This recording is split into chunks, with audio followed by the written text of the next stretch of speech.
Hello everyone, welcome back. So let's continue with the circular flow model. Now our topic is circular flow model in two-sector economy.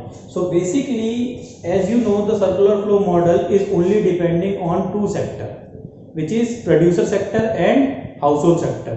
ये दो sector के अलावा circular flow of model में किसी और sector की जगह नहीं है. तो ये है क्या चीज, अगर हम इस डायग्राम को जरा ढंग से देखें, producer firm and household, these are the two sectors. Producer firm give the payment to household. क्यों पेमेंट करती है? क्योंकि हाउसहोल्ड क्या प्रोवाइड करा रहा है इनको, फैक्टर ऑफ सर्विस. इसलिए ये क्या करता है, प्रोड्यूसर हाउसहोल्ड को पेमेंट करता है. ठीक है, और हाउसहोल्ड क्या प्रोवाइड करा रही है प्रोड्यूसर को, factor of service. Clear, household ने फैक्टर ऑफ सर्विस प्रोवाइड कराई, उसके बदले प्रोड्यूसर ने पेमेंट करी. क्लियर है.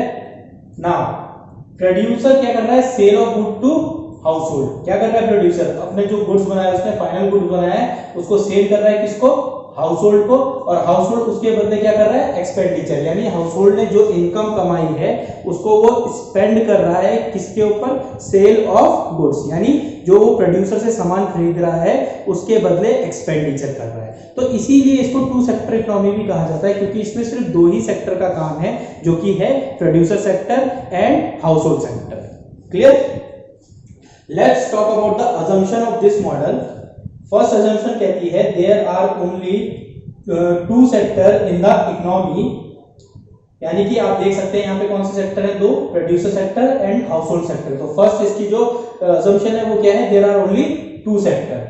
सेकंड अजम्पशन है household spend their entire income so there is no saving.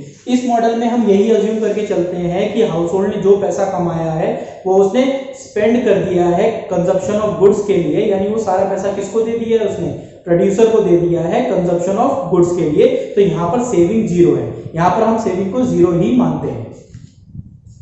Third, domestic economy is closed economy so there is no import and export.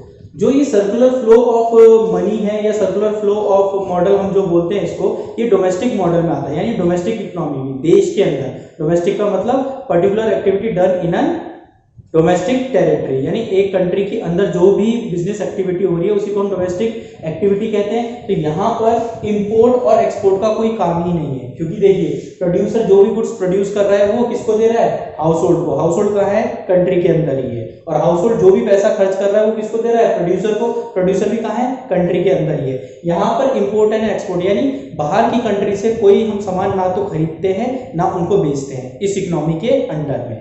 Clear. Last is no role of government. In this economy there is no role of government, यानी यहाँ पे कोई role government का है ही नहीं. यहाँ पर simple सा एक ही फंडा है, वो क्या है, प्रोड्यूसर क्या कर रहा है, पेमेंट कर रहा है फैक्टर ऑफ सर्विस की, और हाउसहोल्ड उस इनकम से एक्सपेंडिचर कर रहा है कंजप्शन ऑफ गुड्स के लिए. तो इसमें role of government is zero. ठीक है, तो ये तो इसकी है assumptions. Now let's talk about the significance of circular flow of model. Significance, as you know, it means importance also. First significance is estimation of national income. Circular flow model facilitates the estimation of national income. National income is the sum total of factor of income, rent, profit, wage, interest from producer to household of a country. Circular flow of model से हमें क्या help मिलती है, हमें सबसे पहली help उससे ये मिलती है कि हम अपनी नेशनल इनकम को एस्टिमेट कर सकते हैं. मैंने आपको बताया नेशनल इनकम का मतलब क्या होता है, यानी एक वो इनकम जो पूरा देश ने कमाई है उसी को हम नेशनल इनकम कहते हैं. ठीक है, तो एस्टिमेट कैसे करता है, देखिए national income is the sum total of the factor of income, rent, profit, wage, interest. Producer क्या करता है, फैक्टर ऑफ सर्विस के बदले वो रेंट, प्रॉफिट, वेज या इंटरेस्ट के रूप में इनकम प्रोवाइड कराता है. किसको इनकम प्रोवाइड कराता है, हाउसहोल्ड को. ठीक है, तो जो हाउसहोल्ड इनकम गेन करता है, ठीक है, ये सब किसमें जुड़ जाता है, नेशनल इनकम में. तो इसी से हेल्प हो जाती है एस्टिमेट लगाना कि देश की नेशनल इनकम क्या है. Second, knowledge of intersectoral interdependence. It help us to understand interdependence among different sector of economy. यानी कि यहाँ पर हमें ये पता चल जाता है कि प्रोड्यूसर कैसे डिपेंड करता है हाउसहोल्ड पे और हाउसहोल्ड कैसे डिपेंड करता है प्रोड्यूसर पे.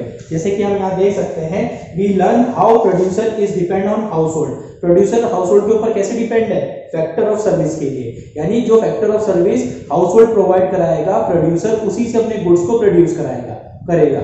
ठीक है। तो इसलिए प्रोड्यूसर किसके ऊपर डिपेंड हो गया, हाउस होल्ड के ऊपर।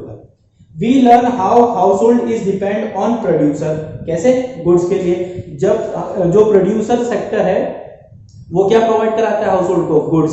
इसलिए कंज्यूमर सेक्टर यानी जो हमारा कौन सा सेक्टर हो गया, हाउस होल्ड सेक्टर, वो डिपेंड किसके ऊपर कर रहा है, प्रोड्यूसर के ऊपर, अपनी वांट्स को सेटिस्फाई करने के लिए, ठीक है। अपनी वांट्स को वो सेटिस्फाई कैसे करेगा, bye consuming the goods. And second thing कि जो हाउस होल्ड सेक्टर है वो ना सिर्फ गुड्स के लिए बल्कि इनकम के लिए भी डिपेंड कर रहा है। किसके ऊपर डिपेंड कर रहा है, प्रोड्यूसर सेक्टर पे। यानी कि हाउस होल्ड जो इनकम कमा रहा है वो कहां से आ रही है, वो इनकम आ रही है प्रोड्यूसर सेक्टर से, ठीक है। तो इससे हमें क्या पता चलता है कि they both are interdependent on each other, clear. So basically with this topic we had completed our chapter. Now I am going to give you the question answer for it. Okay, so from in the next class we are going to start our next chapter. Okay, thank you very much.